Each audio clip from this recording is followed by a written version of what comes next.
People have been expressing uh, opinion about the book, and I will read one of such uh, comments critical of the book. So for a sense of balance, so that it will not just be what was said by those who expressed their thoughts in the book or who wrote the book. So I'll read comments that were made by Mallam Nasir El-Rufai.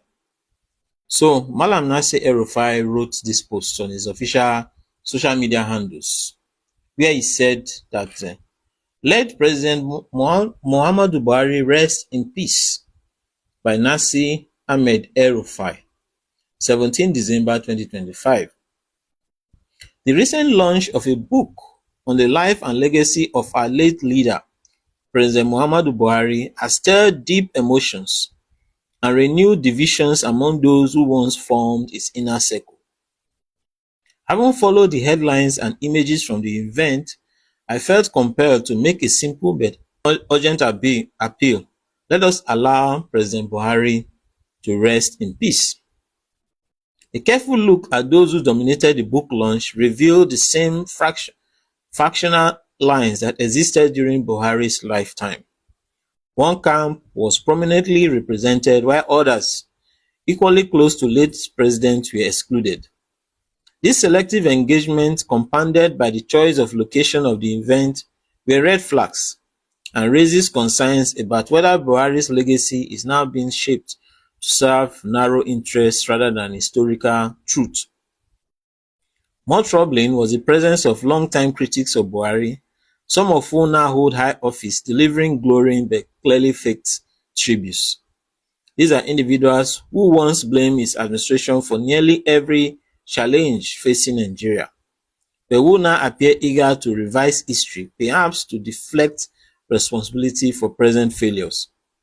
It was also unsettling to see individuals celebrating Buhari in death who had neither his trust nor his respect in life. President Buhari was a principled man who did not easily forget personal or political disrespect, and he made his preferences clear to those around him. I have not yet read the book, Soldier to Statesman: The Legacy of Muhammadu Buhari, and it is possible that some media reports lack context. However, many of the so-called revelations attributed to the late president appear one-sided and unfair, especially as he is no longer alive to respond. Explaining the thoughts and motivations of a complex leader through selective anecdotes risks distorting rather than preserving his legacy. President Buhari was far from perfect. Many of us who supported him expected more from a civilian presidency. However, as someone who worked closely with him in opposition political and governance role for over a decade, I believe much of his administration's shortcomings stem from the actions and failures of a powerful inner circle, relatives, advisers, and officials who did not always share his commitment to integrity and public office. Buhari himself remained to the end a man of deep faith, personal discipline, and unquestioned patriotism. Those now invoking his name for self-justification should reflect on whether they can claim the same standards. My appeal here is simple to all Nigerians, admirers and critics alike. Let President Muhammadu Buhari rest in peace. Let history judge him fairly, without opportunism or revisionism. The truest way to honor him is not through selective storytelling or attempting to exhibit newfound love, but by upholding the values he embodied: simplicity, integrity, humility, and service to Nigeria with all he had. So these comments, this post was made by Nasir El-Rufai from Cairo, Egypt, 17th of December 2025. You know. So during the book launch, a number of comments were made, you know. So let me just take some part of the comments that were made during the book launch. I will take briefly um, from President Tinubu. So remarks by President Tinubu at the launch of the biography of the late President Muhammadu Buhari on Monday, October sorry, Monday, December 15th. Hey, this is December 15th, not October. So, say we are here to celebrate the late President Muhammadu Buhari, a leader who embodied quiet strength, discipline, and enduring grace rooted in service. On this occasion of the launch of his biography, I extend the nation's warmest embrace to Her Excellency Aisha Buhari, her children and grandchildren. May you find comfort in knowing that the prayers and gratitude of Nigeria are with you, and that the Buhari name will continue to inspire noble service for generations. The measure of a leader is not simply the offices he held or the motorcades that accompanied him. It is what persists when the sirens fall silent. President Muhammadu Buhari left behind a reputation for integrity, a Spartan lifestyle, and the belief that public office is a trust and not a windfall. I stand here not just as president, but as a brother, friend, and political partner who shared a journey with President Buhari through challenging times. Together, we built a broad coalition, campaigned across the country, and proved that Nigeria could chart a new course. Our movement united diverse interests and achieved historic victory in 2015 by unseating an incumbent president, thus reshaping Nigeria's political landscape. So he went on, talked about Buhari's humility, talked about security, his vision, social justice, you know. Then he says these are the pillars of his legacy, but the legacy comes alive only when those who come after choose to continue what has been started. That is my duty. That is our collective duty as a nation. President Buhari loved his country consistently, morning after morning, decision after decision, staying true to the oath he took. That is why even those who disagree with him often acknowledge his honesty.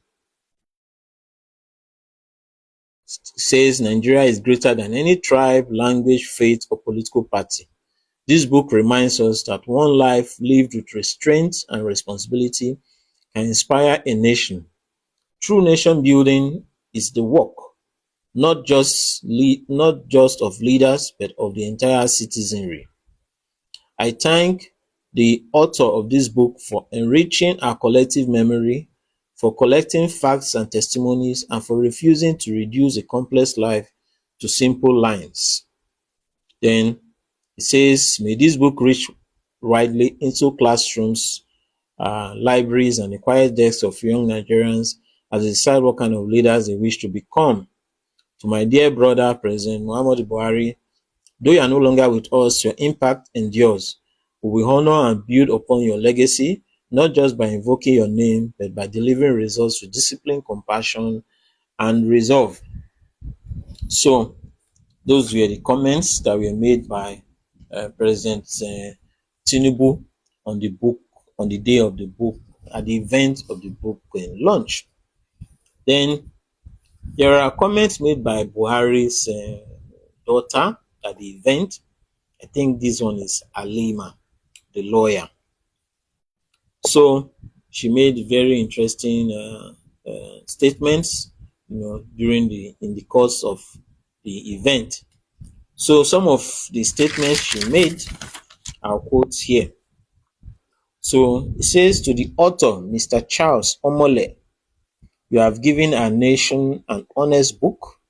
You gathered facts, guided testimonies, and resisted the temptation to make the story smaller than the man or larger than the truth. So it says let me read that again. To the author, Mr. Charles Omole, you have given our nation an honest book.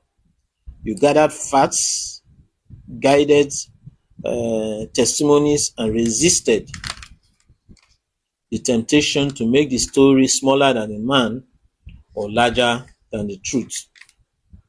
Then she also said to our leaders across parties, governors, ministers, legislators, members of the judiciary, service chiefs, past and present, diplomats, traditional and religious leaders, thank you for standing with our family. You reminded us that beyond contests, there is country, and beyond offices, there is duty. Then one other quote from uh, Alima Buhari.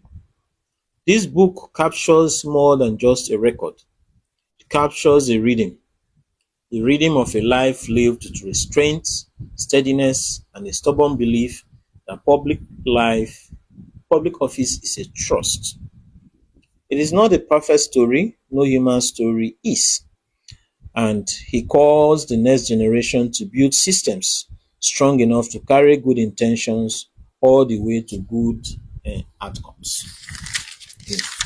So, and as I've mentioned, this is not the only book that was released by recently.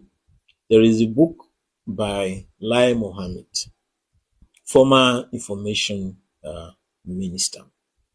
So I will read some statements on that next.